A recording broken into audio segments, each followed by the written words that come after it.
Morning, everyone. Thank you for joining us to Fighting Forward, Meaning and Action in a Time of Democratic Crisis. Thank you again for joining us this morning. My name is Jose Richard Aviles. I am the lead for Arts and Cultural Strategy at the Othering and Belonging Institute. And today we're going to be in conversation with our director, John A. Powell, around the series of essays that John has been putting out with the team, and just trying to have a little bit of a conversation. The way I'll give you some run of show of what we're going to be doing. We're going to be in conversation for about 40 minutes. And in the meantime, you can jot down your notes, share in your questions, and then we'll open up a Q&A from hearing from you all. With that, I want to start invite John to the conversation. And we're just going to have a little bit of a conversation. How are you doing today, John? Well, it's Good. Good to be here with you, Richard. Likewise. Listen, I am excited. I love the essays. I read them and I have many questions. So when this event came up, I was like, oh yes, please, can I do it? So I have questions. I think like many people, the discourse at the moment is how do we make meaning of this moment? And I start there because I appreciate that in the first essay you talked a little bit about this is not, we can't call this a moment, but rather calling it an era. So I want to start a little bit there. And my follow-up question to that is it might feel like a moment just because we're experiencing it in this moment and it's very palpable. But also, we've been here before. There's so many moments in history that feel very similar to what we're experiencing now. I'm thinking a little bit about the contestation of Black citizenship during the Reconstruction era. There's so, again, this is not unprecedented per se, so how do we maintain the urgency of the moment if it's more than just a moment? You know what I mean? So we'll start there. I think for folks who are still trying to figure out, is it a moment? Is it an era? What's going on? Well, thanks for the question, Richard. And that does come up. And I think a lot of times we actually try to cabin things in, even understand things by comparing them to history. And history is important. And yet no moment is exactly like a previous moment. Everything has its own expressions. And even if you think about Reconstruction, which was devastating, it's very different. First of all, Reconstruction, the North was more or less passive and allowed the South to sort of subordinate and re-enslave Black people. In that sense, it was a regional effort that was complicit by the whole country, but the aggressive part of it was really coming from the South. Also, that was a U.S. phenomenon. The rest of the world wasn't experiencing that. What we're seeing now is not a regional phenomenon. We're seeing a global phenomenon. And we're seeing it not being prosecuted by one section of the country and not even against one people. So it's not just Blacks, it's everyone who's not loyal to the would-be king. It's conservatives. You can't think of the former attorney general as liberal. It's countries. And what's happening is institutional capture. So what happens normally in elections is that one side wins and then they push their agenda, and then maybe the next election, the other side win. The rules basically stay the same. And in some ways, even the goals stay the same, but they have different interpretation of what it means. So the conservative concept of freedom and a liberal concept of freedom is actually similar but different, but they both really embrace freedom. The sacred text in the US context has largely been the Constitution. And so you almost never had a president or a leading figure come forward and basically disregard the Constitution. That would have been political death in the past. But Trump can do that, and he does it with impunity. Not only does it with impunity, he then get 5 members of the Supreme Court to support what he's doing. So what he's doing is not just pushing an agenda, he's actually trying to engage in institutional capture, which he's done to a large extent. So think about Eisenhower and the highway bill. When Eisenhower started building the highways, and the reason was to sort of supposedly make the United States more defensible militarily, but it was actually something different. But it changed the country. It changed. It wasn't like when Eisenhower left, we went back to driving on state roads. He actually changed the structure of the country. Uh, and so if you're waiting for us to go back to things prior to Trump, even if we have a different administration, uh, I think that's not a smart move. I think it's not 100. just reading. And so it's not the moment. And so the moment sort of suggests, you're cold right now. I'm cold at this moment, but the next moment I'll be okay. It's almost mechanical. There's very little I have to do except survive this moment. That's not a strategy for this time. And we know that if an authoritarian impulse really grab a country, it can take, sometimes they never come back, but it can take 30 years. So that's not a moment. So we have to get ready for a different kind of fight. And we have to sort of get ready for, if we can do it, what do we put in this place? And it's not going back, it's going forward. 100%. So I was going to go to that, right? So that's what we're calling at this moment fighting forward. And again, acknowledging, I guess, from what I'm hearing you say is that the fighting forward is maybe the summation of moments, right? Because we may be experiencing, again, cold right now in this moment, but tomorrow might be completely different. And I think that has been the constant. I'm gonna say it because I think it's so. I think it's the strategy. I think the strategy is falling in place. It's the rate of change at which we're just getting new moments, for the lack of a better word. It's so quick that I believe, as someone who has a background in social work, that what we're living in, and where we are at the moment is this um, zombie state of disassociation. I mean, we're not completely disassociated, right? Because there's a new moment that comes up before we can process the last one. So it just puts us in this limbo state of disassociation. Can you share a little bit about I think in another conversation that we had, you mentioned something that has been very much ingrained in my mind, that hope is the key to unlocking imagination. And in the essays you talk about this collective story. Can you talk a little bit about the role of imagination in this fighting forward? Like, because I think so many of us are also inclined to think about the next policy solution, to think about the organizing that needs to happen, and while all those things are valid, sometimes we miss the imagination. Can you talk a little bit about that? Yes, and there's that old saying attributed to a number of people, but you shouldn't waste a good crisis. And in some ways, what a crisis is, one way of thinking about a crisis is that, and this is supposedly attributed to a Chinese proverb, that a crisis is when the old has failed and the new have not yet been born. So we're in this space where now the new is being born, a new is being born, pushed by the radical right. Uh, so they're not experiencing the crisis in the same way that those of us who are not part of that are experiencing it. But part of that attack is an attack on core principles that we consider resolved. So, for example, you literally had Peter Thiel said there's a conflict, Peter Thiel, PayPal, there's a conflict between democracy and freedom, and democracy must yield. There are people who are calling for dictatorship. They're not shrinking away from it. They're saying that's what we need. We need an enlightened, meaning their party, dictator to lead us in the next part of the 21st century. Um, so it's a very different environment. But in that environment, what they've done is they've actually have a radical agenda, doing things literally that we would consider unimaginable 3 years ago. For example, putting troops in major cities across the United States, attacking not just quote unquote immigrants, but attacking people who are citizens, arresting people and sending them off to jail with no due process. We wouldn't have imagined that. So part of this, so in a sense, our imagination is being shocked. But in that, we have to turn around and what do we imagine going forward? What can we, if you look at the election in New York, and I lived in New York for 10 years, but not in a long time. There's a different discussion. And some people are saying, well, yeah, that's too radical. Well, whether it's radical or not, it's not the point. It's like, does it work? Is it humane? Is it creating a space where people belong? Is it putting people first? That's radical.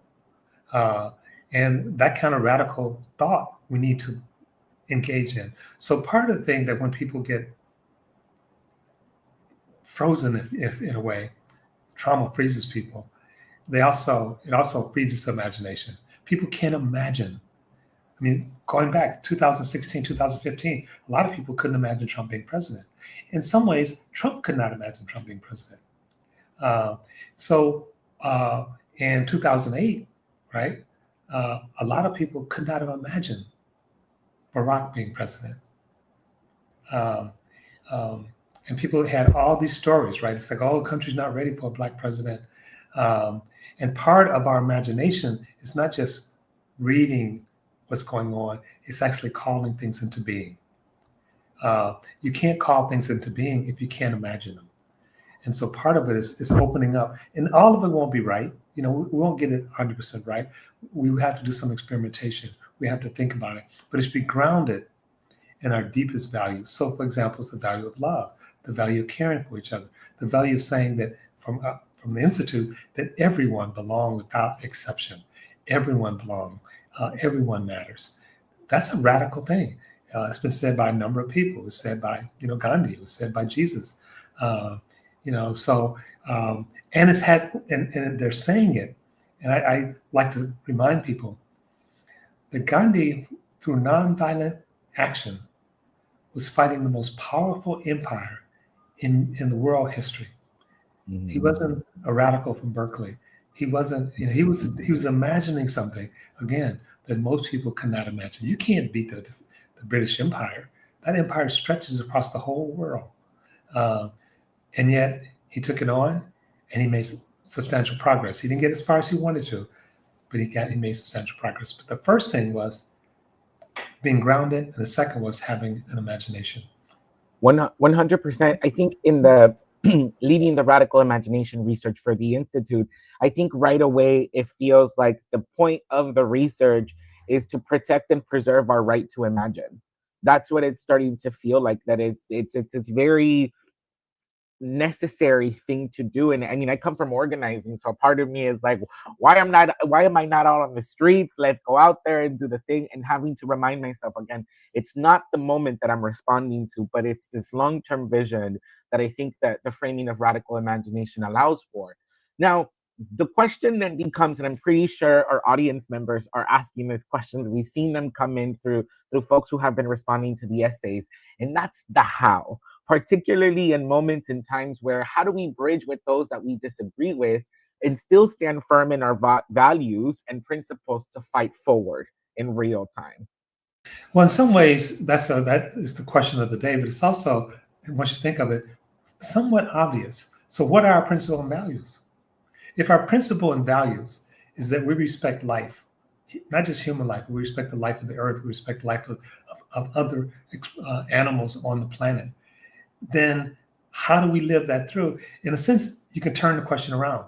We can't live that forward if we're breaking with people. We can't live that forward if we're constantly calling people the other.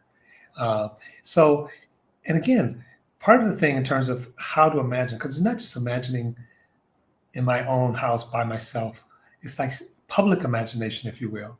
We call it collective meaning making. Sometimes we can agree on the facts. It's much harder to agree on what the facts mean. So we know that January 6th happened. Something happened on January 6th a few years ago. Everyone agrees to that. What was it? Was it a parade of patriotic Americans going to Washington to say hello to their congresspeople? Or was it an insurrection? What's the meaning of it?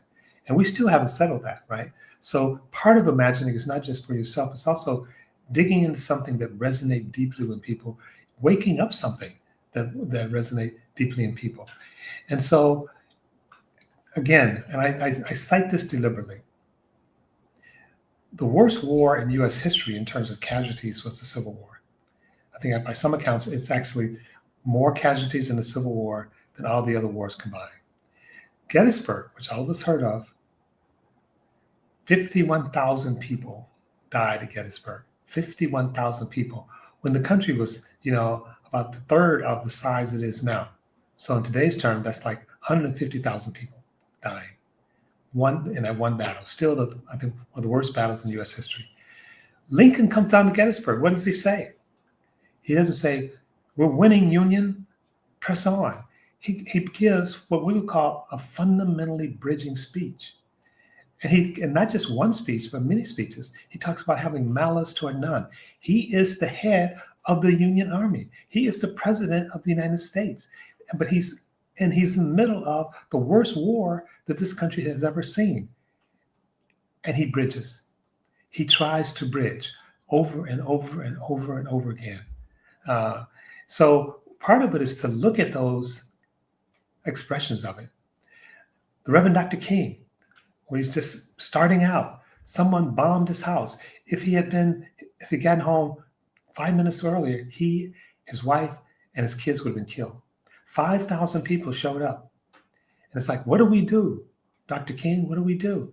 And he gave a talk about forgiveness. He bridged. So part of the thing is that we think of bridging as something you do, after you've meditated, after you've had your morning tea, after you've taken a walk in the park. All those things are great, and I do many of them. But bridging is something to do, and our values are not just about what do we do when things are nice. It's what do we do when things are tough? What do we do when things are hard? Now, it doesn't mean that we don't get angry. It doesn't mean that we don't challenge those who are, as King talked about, he talked about righteous indignation. So what is righteous indignation? Well, it's certainly not someone taking your parking spot and you're pissed. That's not righteous. There's nothing righteous. That's petty indignation. I mean, and petty indignation has its spots. Someone takes my parking spot, I'm annoyed. But that's not what King was talking about. He was talking about basically loving humanity, loving God's creation, and someone violating that. And so when Joanna Macy talks about being depressed, being upset, and she said, we should feel hurt. We should feel upset when the earth is being violated. So a lot of times when we think about bridging, we unfortunately think about it in terms of some quiescent, some passive. It's not. King was not a pacifist. Gandhi was not a pacifist. Joanna Macy was not a pacifist. They were activists. But their fundamental principle was one of love. Their fundamental principle was one of belonging. And so if we abandon that, how are we different than the thing we're fighting against? That part right there. I feel like we all now have a new term, which is petty indignation. I feel like I know a lot of people who are guilty of that. Uh, that is my new favorite word now. But also I think that in some ways, I know I lived in Mexico City for 2 years, and I think one of the realized that really, I mean, going back to this petty indignation, I love it. That truly, that in some ways, that's even the way that the left had weaponized identity politics through this petty indignation, where you're living in a country, at least, yes, in some ways, Mexico City also unlocked an imagination by electing its first woman president. But I think what folks don't realize is that it was international communities that made a much bigger deal than people did in Mexico, because they were like, listen, I still got to eat and I still need housing and jobs. And so it was interesting to realize that so much of identity politics at the moment, and that led us to this era that we're in, comes rooted in some ways, in my opinion, through this petty indignation.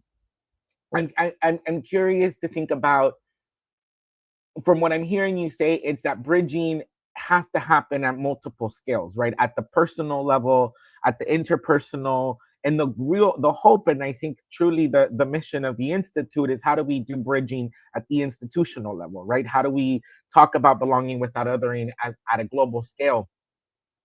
I'm curious, and this might be a little bit of a personal question, but I'm curious to hear from you, where are you finding hope?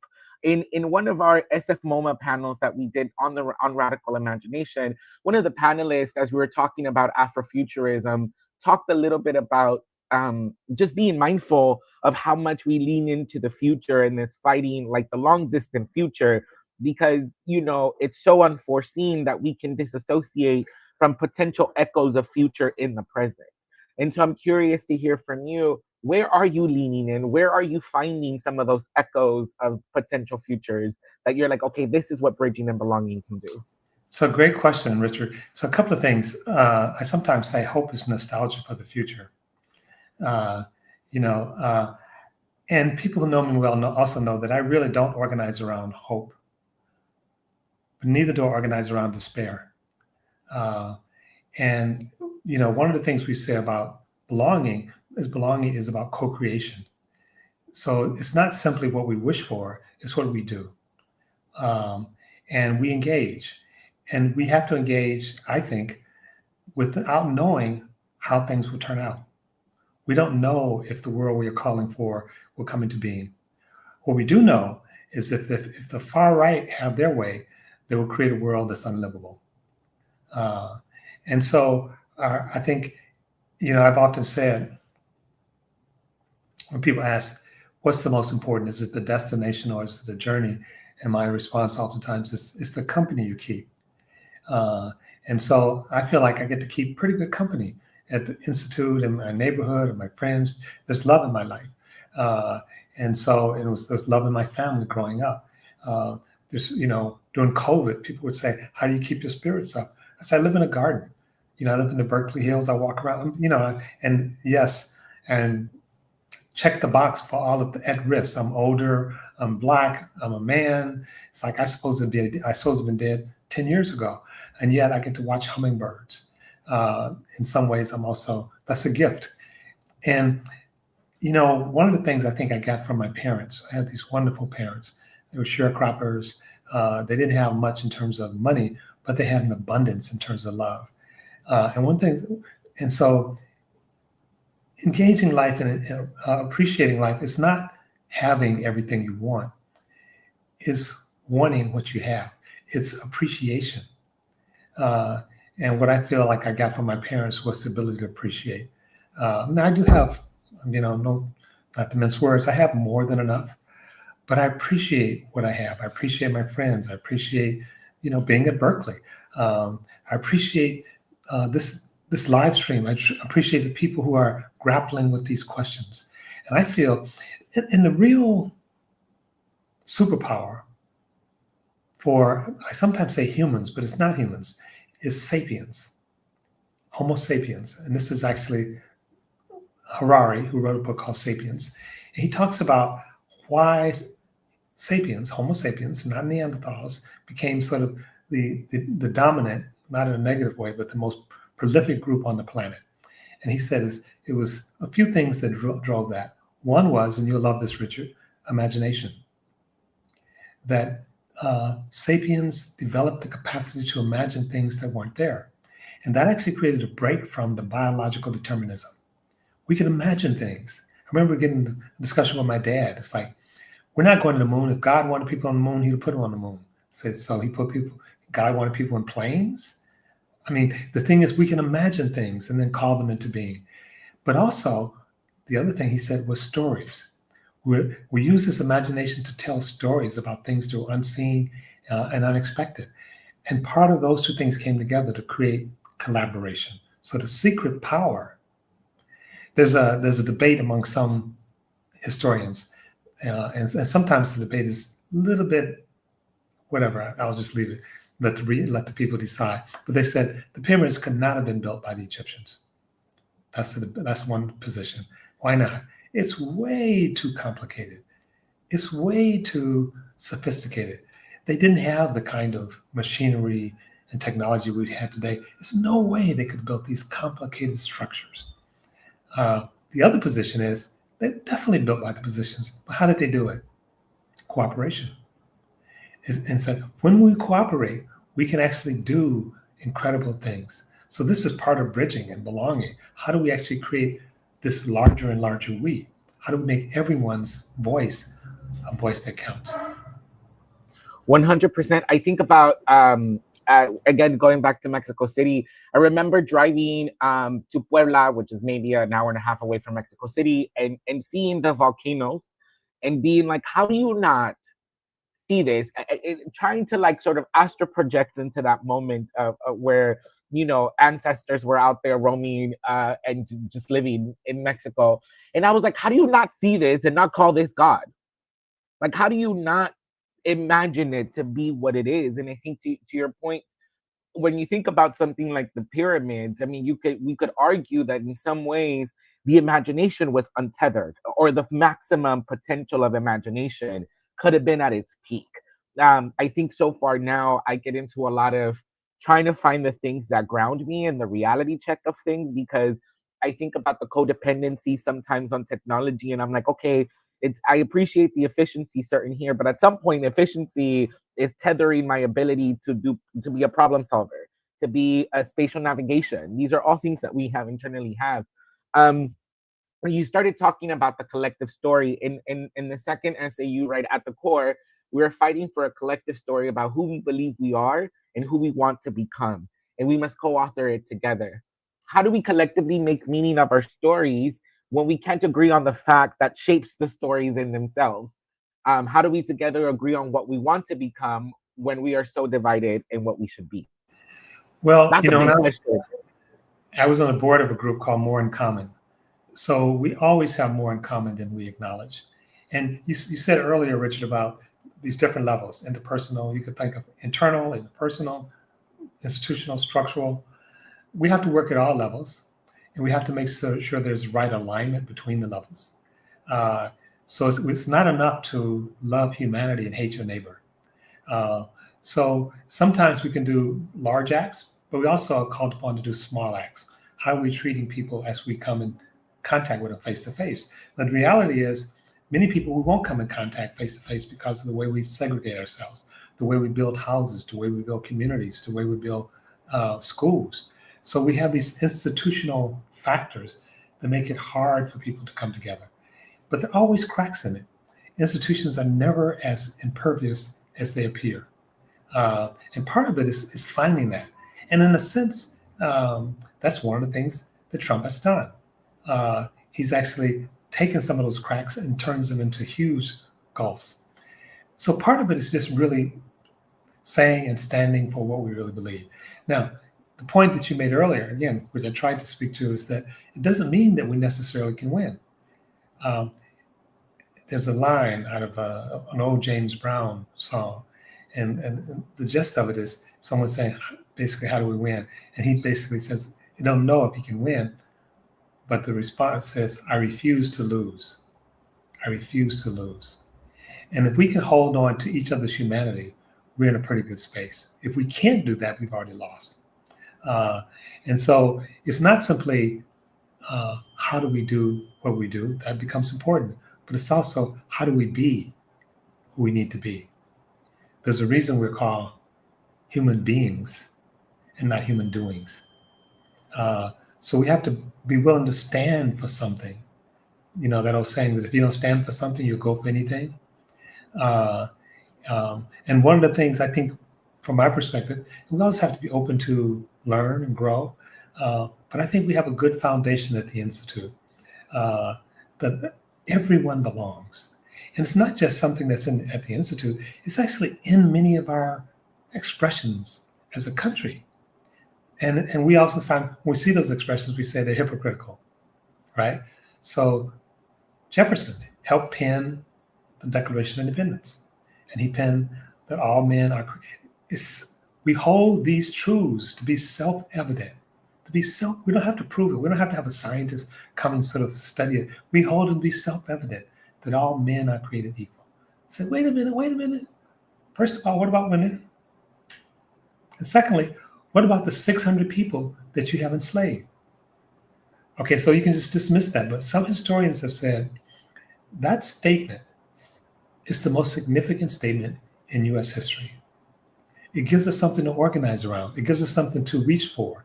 When Eleanor Roosevelt helped create the United Declaration on Human Rights, 1947, adopted in 1948, W.B. Du Bois called her out.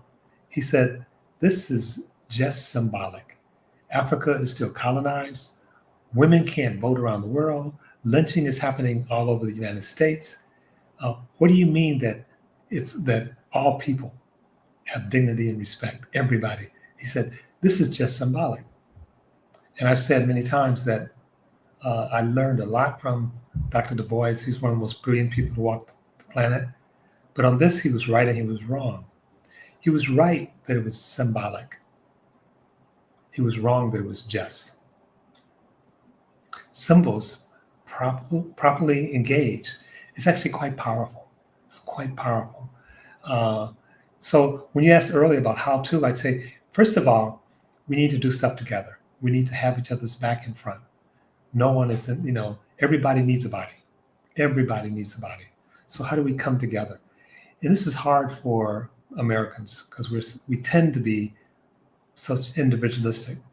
How do we actually see each other? How do we help each other? How do we do stuff together? That's the secret sauce: collaboration, uh, and uh, and not to move into isolation. So we talk about epidemic of loneliness as people withdraw, and as you talked about earlier, engage with a machine called AI. So how do we bring people together? How do we create those possibilities? How do we support? How do we lift up stories? How do we experiment? And if when you experiment, you will fail sometime. But if with a little, you will also succeed. So that's how we do it. 100%. Now, I'm wondering a little bit about, because I think I'm also a little guilty of that. There's a couple of things that come to mind, particularly around some of the foresight thinking and the world building elements that the radical imagination work has taken me down those roads. Looking a little bit about, like you mentioned, next year is the 250th anniversary of America. And that in itself is a big signal. And it's either a moment where this sort of neo-nationalist movement gets fortified and solidified, or there's also an opportunity for us to contest our definition of America. To your point, right? One that goes from being away or shies away from just sticking to the individualist and goes more to the collective and to the community. I think that I'm very proud to say that I was born and raised in Los Angeles. I think LA as a city is a city that has come together in many times, in many ways, in many forms across racial divides. I'm thinking around, the Rodney King riots in 1992, not too long in May and March. The way community has come together has been super amazing. And I think we learned some lessons like that during COVID, but then also there's some lessons that we didn't Sure. stick to. I'm curious in your opinion, when we say this collective and this collective story that we must co-author together, at what scale do you think we can do that? I mean, again, we talked about the interpersonal, and I feel like that's the practice that builds belonging and bridging as a value. And when we're thinking about more structurally, does that mean at the local level? What are your thoughts on that? There's a beautiful book by a French writer named Latour. It's called Down to Earth. And he talks about working at different levels. And so part of it, Richard, I would say, for people to sort of stretch themselves, but you have to start where you are, not break yourself, stretch yourself. So you might say, I can't work at the global level. If we're part of a complex system, when there's a fire in LA or a fire in Oregon, it affects what's happening in New York. We're part of a complex system, which also means that we don't have to do everything. That if we can find the right leverage point, it actually will populate across the whole world. Think about COVID. COVID in some ways was actually incredibly devastating, killed millions of people, but it's also incredibly beautiful. It's like we try to actually live as if we were separate. Okay, keep COVID over there. So we're going to ground all the planes. We're not going to let people from over there come. Wait a minute. How did COVID get in? We closed the door, and when closing the door, it was already here, right? I mean, part of it, the World Health Organization had a thing of keep your social distance from everyone. And I actually wrote them saying that's not the right answer. It's keep your physical distance, but actually maintain social intimacy. But the COVID, even when we tried to sever our relationship with each other, we couldn't do it. We already are profoundly interconnected. It's not a metaphor.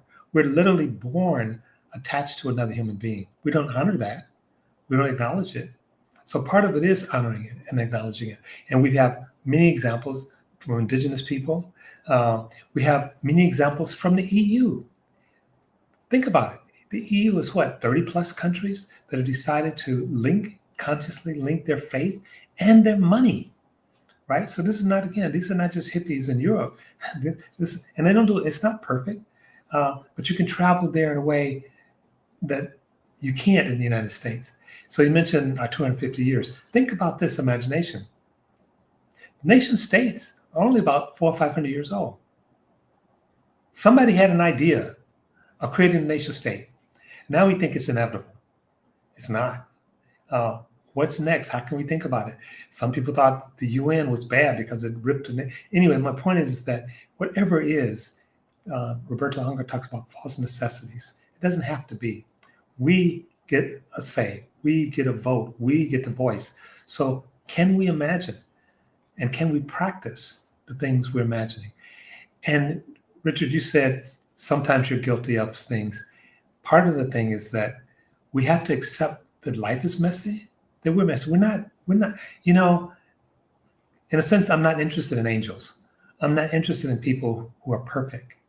I'm interested in people who have clay feet. I'm interested in people who make mistakes and learn. I'm interested in people who, in their imperfection, they still strive to be more. They still strive to be better. To me, that's the beauty of life.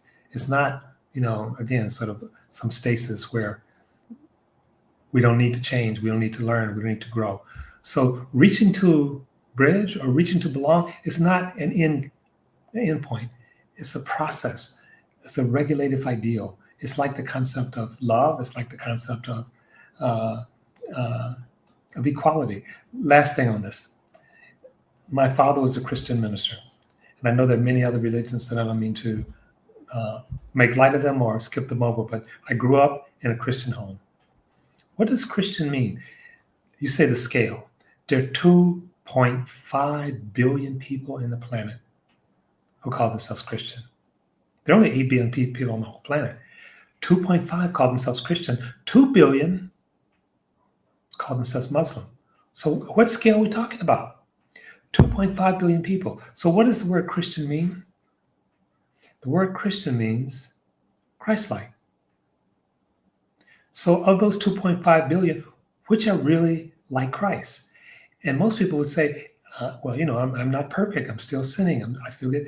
So the point is, it orients us in a certain way. So the idea is, can we make belonging a global norm? We talked about the Declaration of Human Rights. We haven't achieved that, but it orients us. It tells us where we should be going. It tells us how we should evaluate, and we can keep redefining it. So we don't need perfection. In fact, perfection is actually not in service of what we're trying to do. 100%. So many good gems. I also, during pandemic, I once wrote something that said along the lines of social distancing is not about the separation of physical relationship, but rather it's about the deepening of social relationships. Because I mean, that's what happened. I remember a lot how I became best friends with my neighbors. And not that we weren't cordial before, it just, you know, timing didn't allow us to be in the same space at the same time. And then during pandemic, at least at the height of it, I remember the neighbor right next to us had a avocado tree, and he cut in the avocados for us, and it was like, oh, pass one over to Richard. And I would sit on the roof of the house, and it was in that moment that it was like, oh, this is, I think, the interconnectedness, right? Like, let me not try to solve problems at a city scale, at a city level, at a county level, but can I take care of the people on my block? And can I be in relationship on the people of my block? Which was dope. And then I think another thing you touched about, you touched on is the need to have compassion in bridging work. And because as we're talking, and I'm thinking a little bit about like cancel culture and just the way identity politics have, I think we have done too much trauma bonding, in the sense that, you know, I believe that we can recognize each other in the trauma, but let's bond over the healing, not the trauma. Right. Because the question that comes up now, and it's probably something that other folks might be thinking, and also this is a good moment to let folks know, if you have any questions, please feel free to share them. We would love to hear from you, because I feel like John and I could talk for hours. Is it incumbent upon marginalized groups to start the bridging? Well, you know,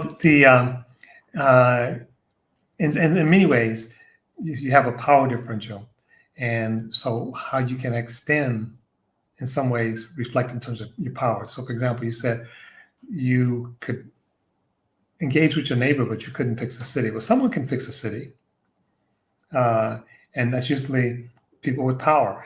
We have power. Everybody has power, and many of us are associated with Berkeley. Not all of us, but in some ways, the ability to bridge, the need to bridge, the need to belong, is universal. It's not something that just the elite can do.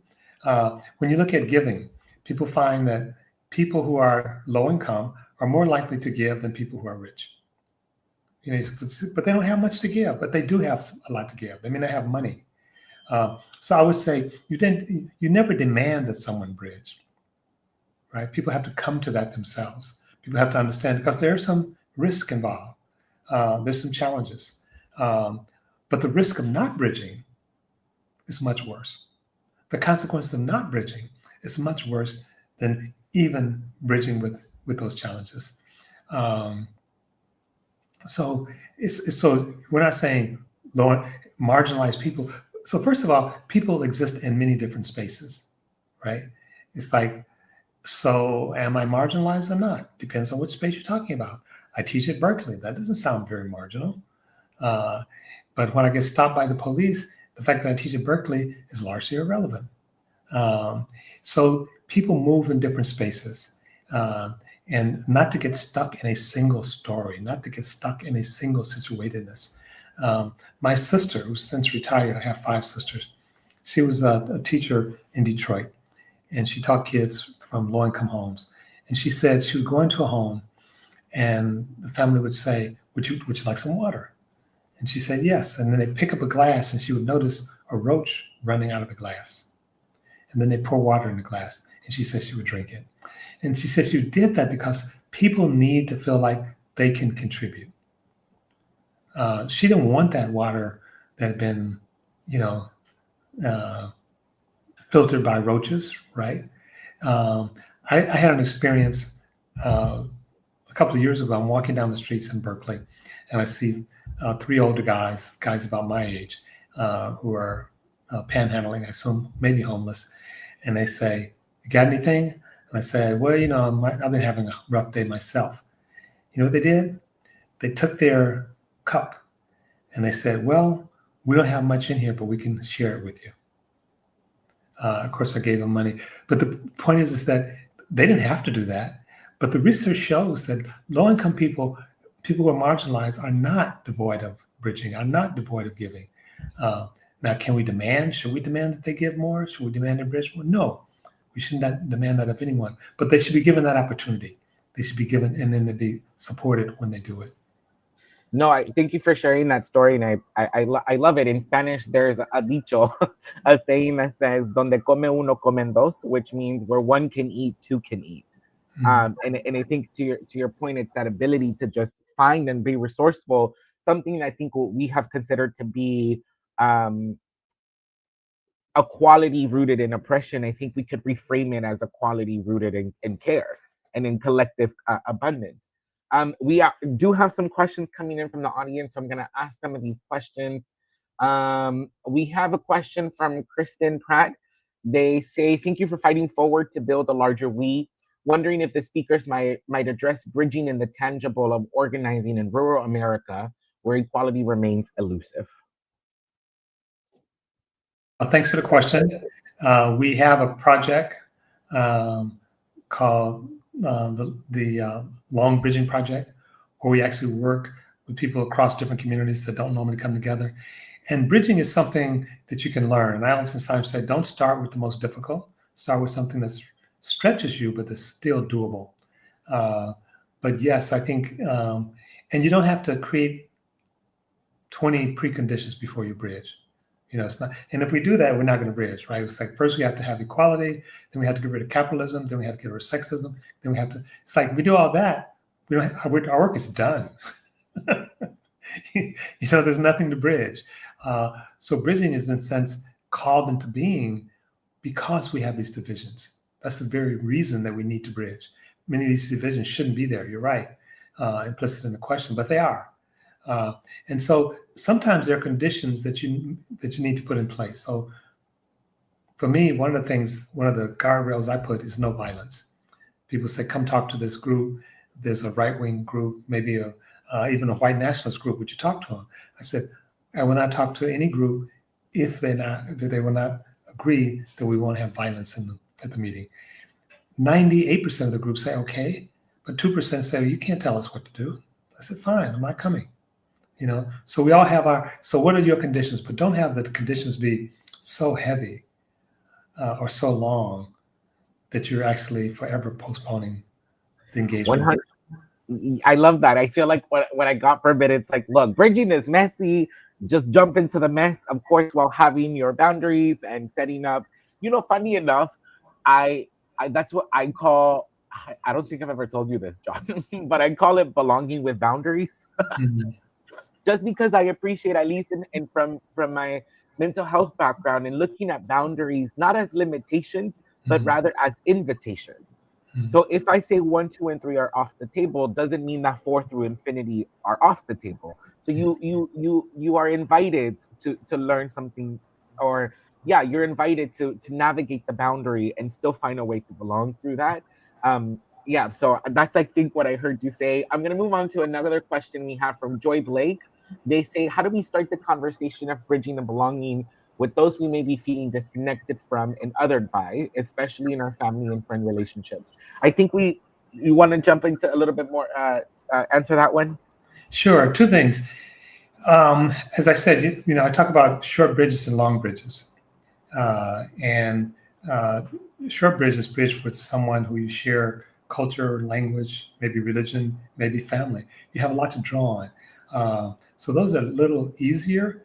And bridging is a practice. It's a muscle that you can get stronger and better at. So start with the shorter bridges. Sometimes other people can help you.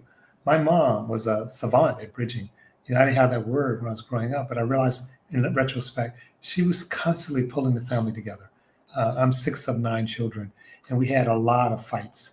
And I remember when I was going to graduate from high school, she said, send an invitation to your brother. And I said, I don't like him. I'm not going to do that. And she said, well, he's your brother. I said, that's not my fault. But she wasn't having it. And so sometimes we can create structures. We should be doing this in every school. Schools should be teaching students the skill to bridge from preschool to higher ed. We should be doing this in institutions. We should be talk about civics. This is our basic. The trust and exercising of bridging is fundamental to a pluralistic society. And there's a lot of, I guess, props you can use.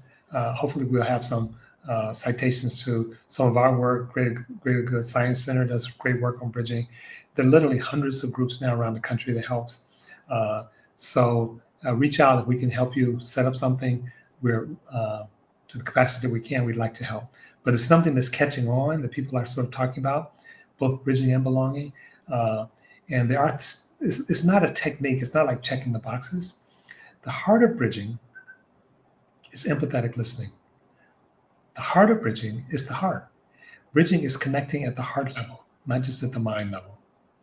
So it's not simply what do you think, it's what do you feel. And there's a South African word called sawubona. I may be mispronouncing it, but the translation is I see you. It's also translated into to mean the divine in me sees the divine in you. When people are seeing, they heal. So can we actually create a space that we see people? And part of that seeing is seeing each other's suffering and our aspirations. 100%. Oh, we could talk for a long time. There's so many beautiful moments. I think you were talking about the long bridges, right? It's the empathetic listening, and I was like, maybe I couldn't handle the hardness of it all, and that's why I didn't practice social work. Because truly, that's what social work is in many ways. That I was like, maybe I couldn't handle it. There's so many good questions that are coming through. I'm gonna ask you too, John, and then if you want, you can pick the one you want to answer. I'm being mindful of time. But Megan McClellan says, can you speak to the opportunity folks who are working in government have in this era? What do you think are valuable places to focus or fight inside bureaucracy as we're losing money and human resources? So government by its design is supposed to be a bridge. Government and design, I mean, so think about the state of California. Who does it serve? Everybody. It's supposed to serve everybody. That's a beautiful thing. Now, what happens is one group captures government as to serve us, not them. But when government is working well, it's creating a space, and you could deliberately do this. And to some extent, it's better to do it not around a hot button issue. It's better to do it, people to build up the capacity to care about each other, to build up the capacity to hear each other, and to actually adopt processes and policies that are not zero sum. You win, they lose. They win, you lose. That actually is a breaking foundation. And that's how we do a lot of politics. Winner takes all. And the loser, shame on you, right? And people will say, when I say that, they say, well, but yes, we don't have enough money to go around, which is always true, more or less. But a lot of things that make people feel resentful, that make people feel not seen, it's not the lack of resources per se. That's not unimportant, but it's the lack of being seen, the lack of being heard, the lack of dignity. I can live with not having everything I need materially, but I can't live with not being seen and not having dignity, of being, as Ralph Ellis is saying, the invisible man. So how does the government say to people, you matter? They don't say you matter just by giving you money. They say, we want to hear from you. What you say matter. We say, you get to co-create this world we live in. And that's already built into a pluralistic democracy. We don't always live to it, but it's already there. So in a sense, bridging and belonging is an expansion of real democracy.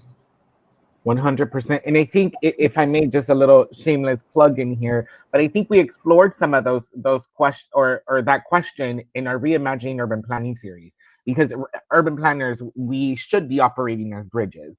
And we don't, we're not trained to do so. And that's another conversation. I want to end this with this last statement. It feels more like a statement than a question, but I'll let you respond to it as well, John. This is coming from George Knox. They say, please comment upon the idea of creating a larger we by acknowledging that the we already exists within our endemic unity. It only needs to be unleashed by claiming it. Well, the person who asked that question is one of my teachers and one of my wonderful friends living down in Florida. So hello, George, and thank you for the comment. And yes, so part of, and this is the contradiction, we exist and we live on multiple levels. At a level which people call spiritual, we are already, everybody belongs, period, full stop. It's not everybody, but everybody belongs. We are connected to each other. We are interdependent. And that's why I started off with the umbilical cord. We are, sometimes I say to people, look at your belly button. Everyone has a belly button. Everyone came into the world connected to another human being. Now we cut the physical umbilical cord, but we can't cut and should not try to cut the spiritual umbilical cord, which connects us to each other and connects us to the earth. But we have all these practices, we have all these institutions, we have all these stories that say we don't belong. Think about segregation. Literally, segregation is separation. Apartheid is segregation. We talk about people saying some people are better than other people. Some people, I'll end by just saying this. One of our big challenges today is AI. And many of the people who are engaged in AI don't have a vision of everyone belonging. We think about the internet. We thought the internet would bring everybody together. It's being used to tear everybody apart. And so some people say it's going to be super AI and it's going to be more intelligent than people, and therefore it's going to totally dominate people. Interesting logic. What that logic says is that if you're more intelligent, you dominate. Is that intelligence? I don't know if that's intelligent at all. It's certainly not intelligent from the heart or spiritual perspective. So yes, George, part of it is that we have all these practices, we have all these stories. Think about this. I mentioned Lincoln earlier, the Gettysburg Address. There was one period in Lincoln's life. Lincoln has a very flawed life, like most of us, but he also had a large platform, unlike most of us.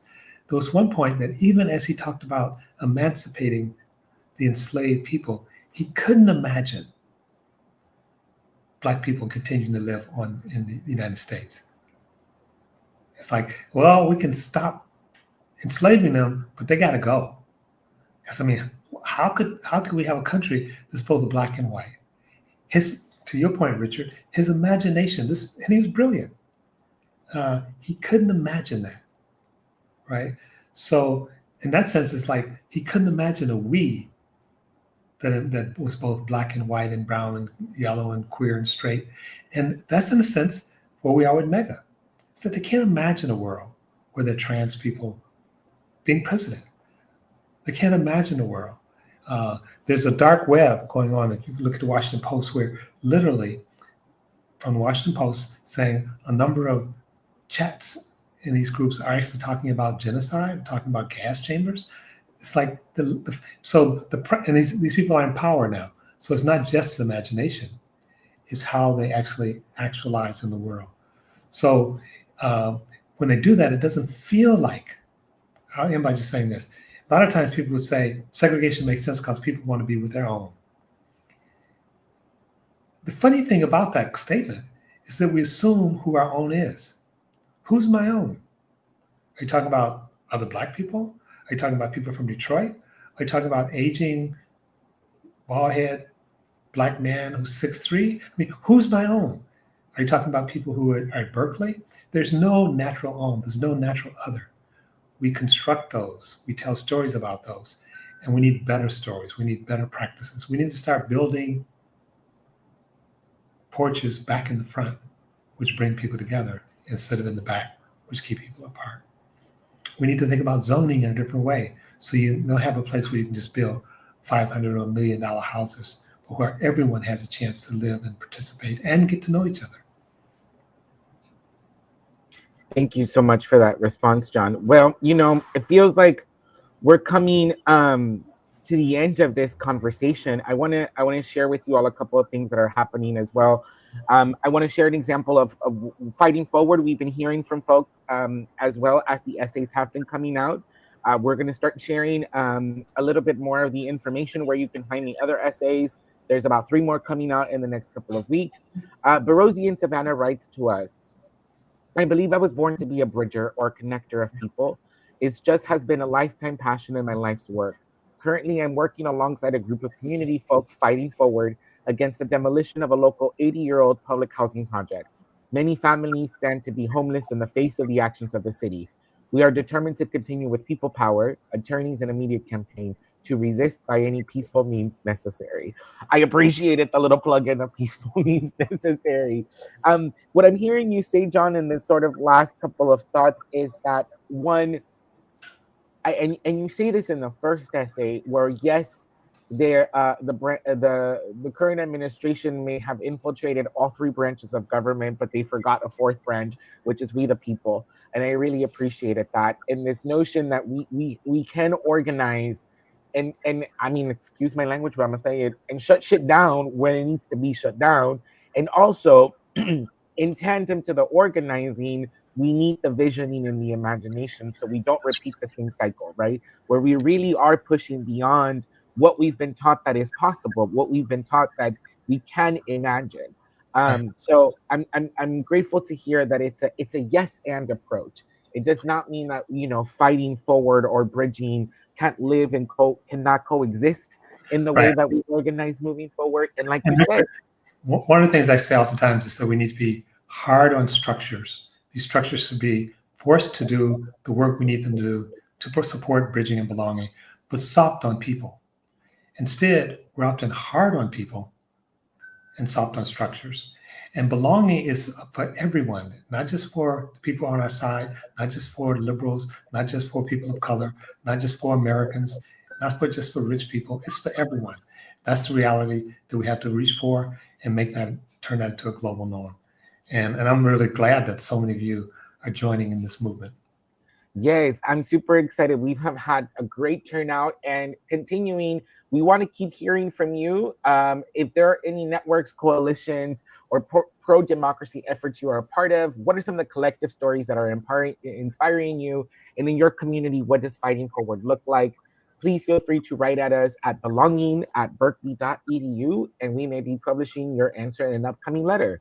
And of course, if you want to be a part of the conversation online, use the hashtag Fighting Forward. Next week on October 21st, we will have the launch of our next Fighting Forward event series. It's the Real Solutions. It's a podcast that is looking at lived experience and policy solutions across different policy perspectives. And yeah, we'll be launching that next week, and I will be one of your co-hosts. So you get to see me next week again. Well, with that, John, thank you so much for this conversation. I truly appreciate it. Yes, and what an honor to be in this work alongside you. Thank you, Richard. The honor's all mine.